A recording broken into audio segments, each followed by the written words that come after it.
Ça fait très photo de mariage.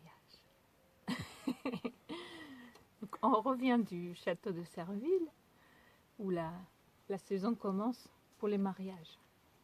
Alors Serville est tenu par un psychanalyste, notre ami Jean-Marie, et par son compagnon, Christian, qui, bon, après avoir travaillé dans l'immobilier, s'est lancé dans... Il a acheté ce château et puis il le met à disposition du monde entier. Ça vient de partout pour se marier en France. Israël, New York, disait-il.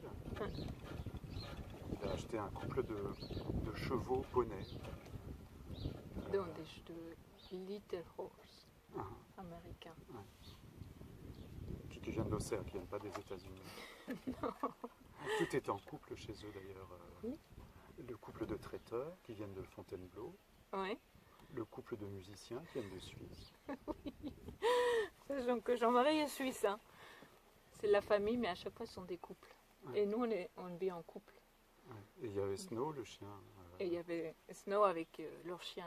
Blanc et noir. Ça a fait blanc et noir. Mais c'était deux femelles. Bon, sauf que Snow a sauté dans la mare et elle est devenue noire. Il a acheté Jean-Marie a acheté des carpes amour, des carpes koi, parce qu'il a un problème avec les algues vertes. Et donc les carpes koi sont censées, mais j'en doute, bouffer la totalité des algues vertes, que lui-même a introduites dans sa mare. Jean-Marie. D'accord. Donc, ce qui est intéressant avec cet ami psychanalyste, c'est que il fait des trucs assez... Je lui ai demandé s'il était encore en analyse, il m'a dit non, mais un jour il a emmené son taureau, non, c'était pas un taureau, je pensais non, la vache au taureau. Non, il a emmené... le bouc. Le bouc, avec une cagoule sur la tête, dans son 4x4. Pour le castrer, pour que la chèvre puisse être tranquille. Voilà. C'est terrible. Moi, j'ai amené Moïse il y a une petite huitaine de jours chez le veto. Moïse, c'est le lapin. Le lapin pour le castrer. Et donc là, ce que disait Jean-Marie, c'est toi qui l'as relevé. Il vend un package, enfin pas explicite, mais mariage et...